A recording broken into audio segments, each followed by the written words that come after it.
Now, they go backstage for one of my favorite backstage interviews of all time. I fucking love these things. And at this time, you know, back in the 90s, Bret Hart was the king of these babyface backstage interviews. He had a similar one with Roddy Piper at WrestleMania 8. And here he is facing Mr. Perfect. They're both babyfaces now because Mr. Perfect, of course, turned babyface at the end of 1992. So now him and Bret Hart are kind of friends, and now they have to face each other in the tournament. And it was such a hilarious, fun interview to watch. If you've never watched the interview between these two and Mean Gene, take a look at it on the network. It's great because Mean Gene always does such a phenomenal job of stirring up shit.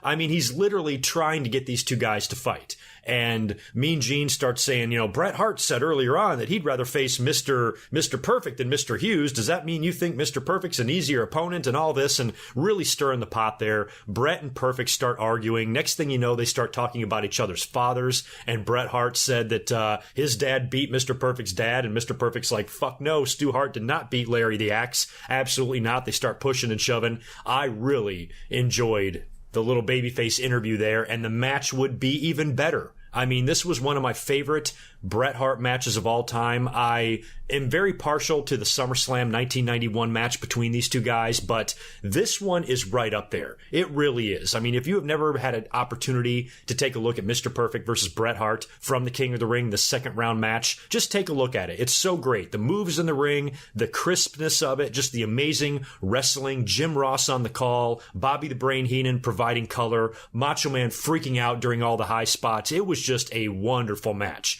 And it was different than their SummerSlam match, but it was oddly similar. Bret Hart and Mr. Perfect have this routine. There's a whole series of moves that they literally do in every single match that they've ever had, but they always try to change it up, twist it up a little bit. And I found myself enjoying this King of the Ring match as much as the 1991 SummerSlam match. Maybe not quite as much, but damn close. And some people actually prefer this King of the Ring match to the SummerSlam match. I've heard that opinion a time or two as well. And the commentators all make mention to the Intercontinental title match a couple of years prior to this, and it was funny. They kind of erased the coach. At one point, Macho Man brings up the IC title match, and he says, hey, Bobby Heenan, back then when Mr. Perfect lost the IC belt to Bret Hart, weren't you doing business with Mr. Perfect during that time? And then Bobby Heenan was like, he kind of stumbled over his words a little bit. He's like, no. I was at ringside. I was on commentary that evening, so I couldn't be at ringside with Mr. Perfect, when in reality, Bobby Heenan had already given Mr. Perfect away to the coach. But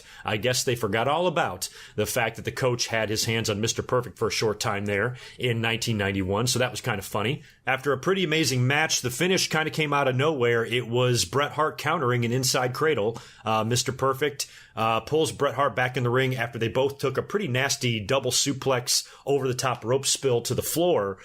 Perfect gets Bret back in the ring, goes for a small package, and Bret reverses it and winds up getting the pin on Mr. Perfect. And if you go back and watch the replay, Perfect's shoulders were not down, but it was what it was. That was the finish, and Bret Hart moves on. Mr. Perfect was pissed after the loss, but he did get back in the ring to give Bret Hart a very stern yet respectful handshake and patted him on the back and left. So I always just really enjoyed that interaction. Two of my favorite wrestlers of all time. These are two guys that are on my top 10 list. I love Mr. Perfect, and you guys all know that I was a huge Bret Hart fangirl back in the day. So whenever I got a chance to see these two guys work together, it was fucking magical. So hats off to both guys. That was an amazing match.